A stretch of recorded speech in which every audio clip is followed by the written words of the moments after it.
It is 104 days till the man burns, and today we're talking about fire spinning.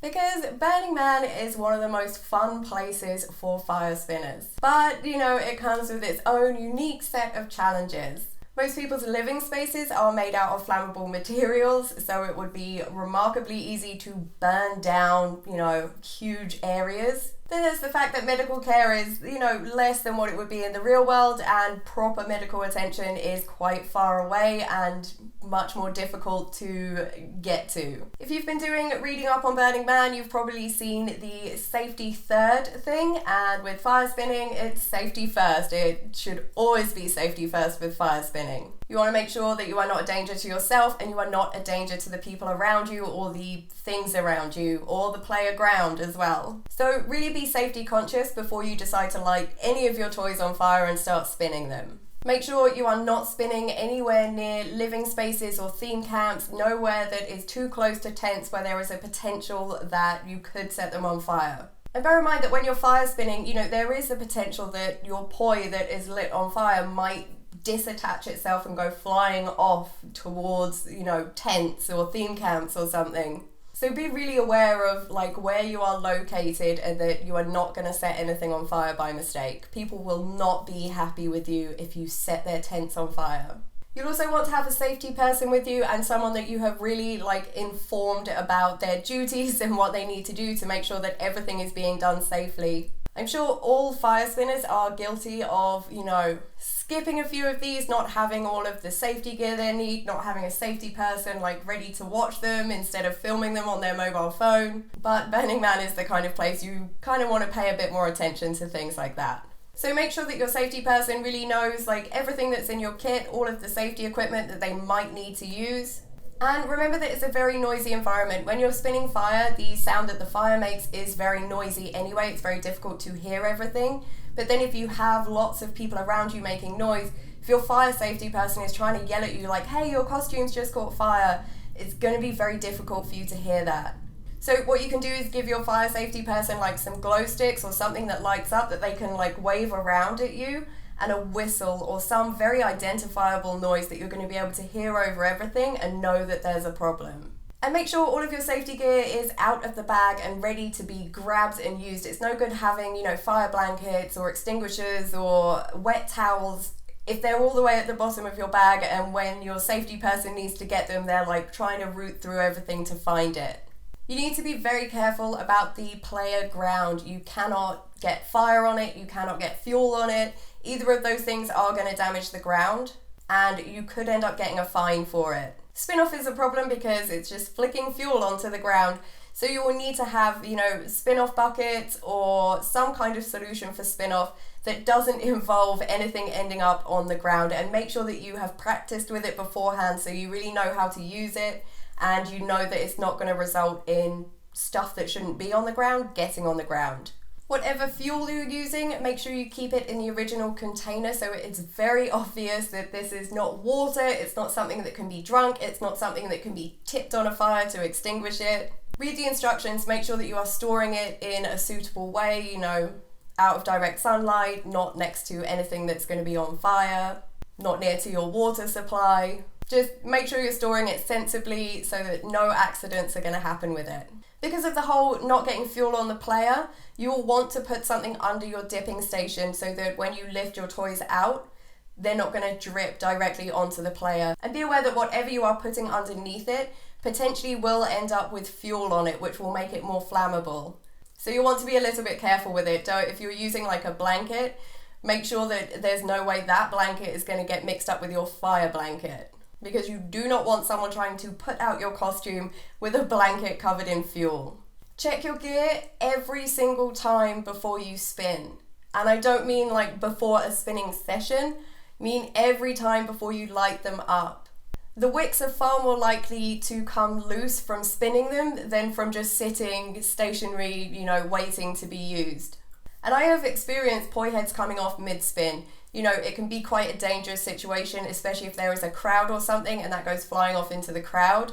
So you really want to check everything over, make sure everything is securely attached, nothing looks like it's coming loose or has any damage to it before you start spinning.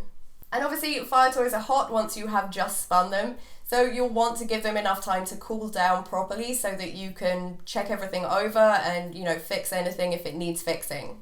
So you'll probably want a small repair kit with you as well for whatever toy you have, just in case you do need to make some emergency repairs or, replacement pieces if your toy needs that kind of thing. Like my hoop has removable wicks, so I will generally have a spare wick just in case something terrible happens to one of them. If you've ever spun at an event, a festival, a club night, anywhere where there's a crowd, you will inevitably get people coming and asking to play with your toys. And in some cases that's fine, the person is experienced, they know what they're doing, it's all good. But in some cases, those people are not okay to be spinning fire. They have never spun fire before, maybe they're drunk. One of the easiest things to do is to bring some non-flammable toys with you. So you probably have stuff that you learnt on like sock poi or maybe some LED poi or, cheap travel hoops and stuff. So it's great to bring those along if you have space in all of your gear. So that if you do get someone that wants to have a go, instead of them using your super expensive flammable toy, you can be like, oh hey, here's a hoop that you can mess around with. I do not advise letting people that have not spun fire spin fire with your toys at Burning Man. It's really not the best place to kind of learn that kind of thing because of all the safety concerns, the fabric tents and the lack of full-on medical care.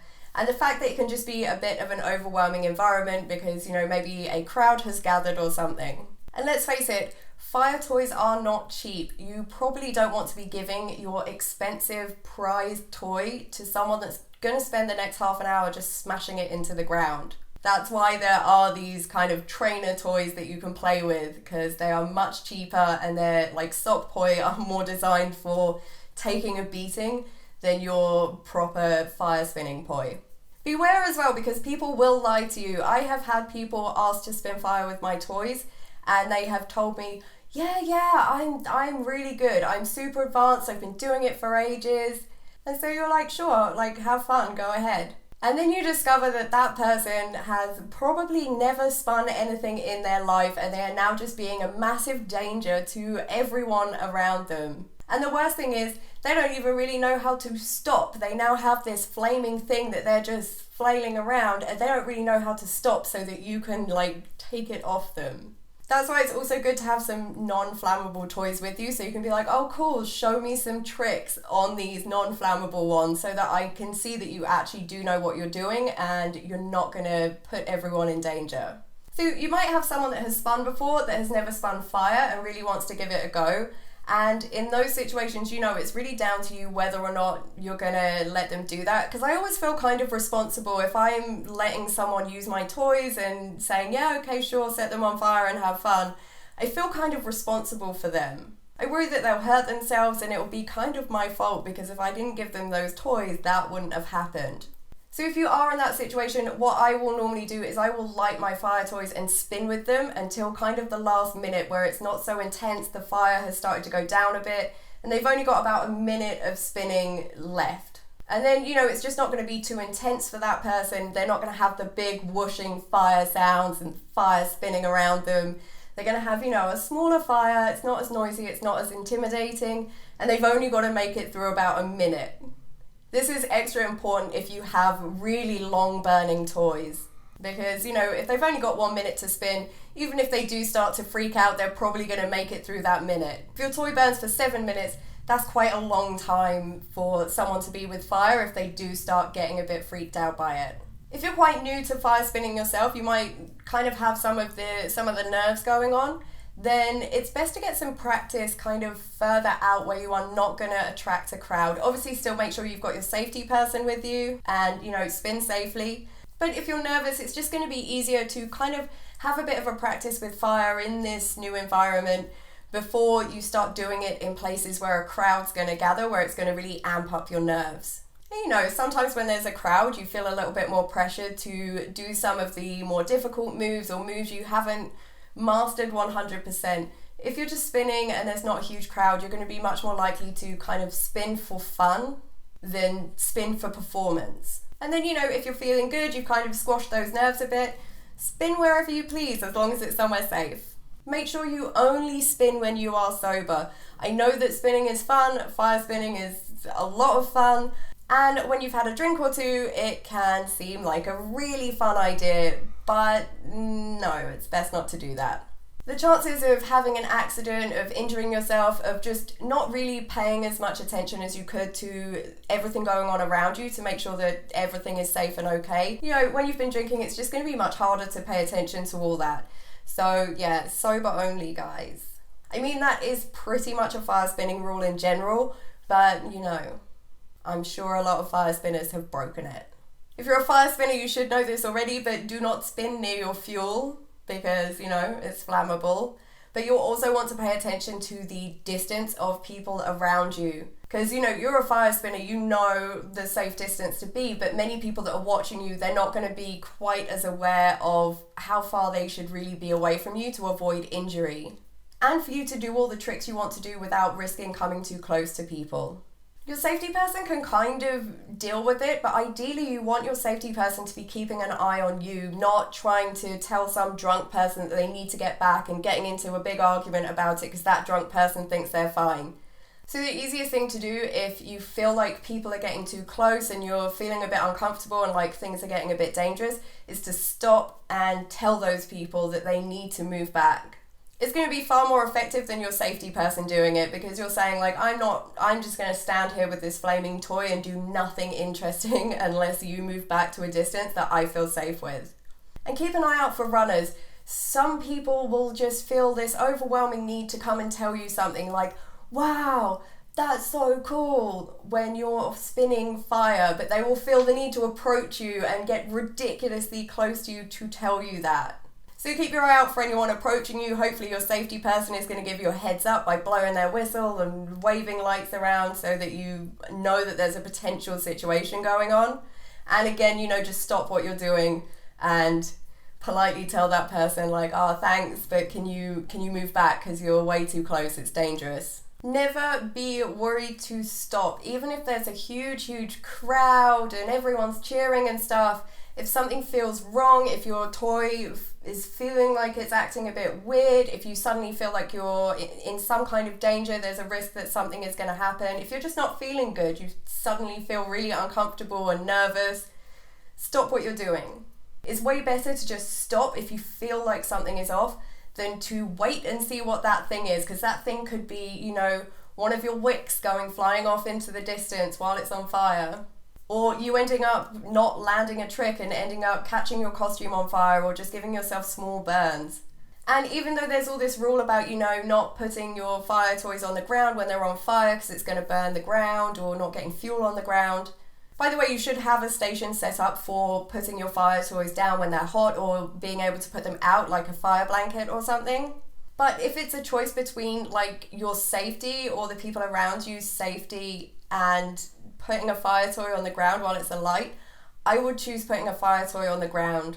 Like if your costume goes up in flames and you need to put your fire toy down to put that out before you cause yourself a serious injury, go for it. Okay, you're going to burn the ground. You will need to clean that up. You will need to deal with that. You may even face a fine. But compared to getting burns or injuring yourself or someone else, I would rather pay the fine. So if for any reason you need to put your fire toy down to deal with a dangerous situation, go for it. Just accept the consequences of that, because the consequences are going to be far less than if you carried on holding on to it and something bad or serious happened to you. Really, it's all just about common sense, about all those things that you have learned while you have been fire spinning, you know, not spinning next to your fuel and checking your toys over. Just keep all that common sense in mind. Make sure you're not doing anything dangerous other than spinning fire. And chances are you will be fine and you will just have an amazing fun time spinning at Burning Man. So I hope this was helpful, guys. If any of the rest of you have any tips or tricks for fire spinning at Burning Man, how to stay safe, things like that, let us know in the comments section below. And as always, if you see me at Burning Man this year, feel free to come and say hi to me.